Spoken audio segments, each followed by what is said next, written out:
This is a screen for printing, and today we're going to show you how to make it. First, we're starting out in a darkroom. Darkroom is a light-safe environment that you can use to expose a stencil.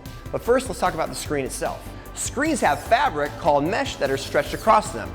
The mesh comes in different sizes, or what we call mesh counts. A lower mesh count, let's say a 110, has fewer mesh threads, bigger holes. A higher mesh count, let's say a 305, has more threads and smaller holes.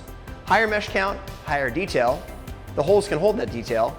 Lower mesh count, more open area for lower detail and darker garments to let more ink through. We'll talk about that more later. Screens last a very long time, but the most important thing about a screen is you want to make sure it's tight. Tighter screen makes a better print. Screens are made in a factory and they're shipped to you in a box, which are all a little dirty. So before we go to make it, we need to clean it. For that process, we use something called degreaser. Simple process to do. Simply get the screen wet with water, take the degreaser, typically bought from a screen print supply store, and then agitate it with the scrub brush. You want to work the degreaser into the mesh, make sure it suds up on both sides, including getting the frame, because frames are also dirty. When you're rinsing it out, you want to make sure to rinse all the degreaser out, all the suds out, also making sure that the screen's not sitting in dirty water. Once it's all clean, you want to let it dry. Make sure to let it dry in a clean environment so you don't get it dirty again.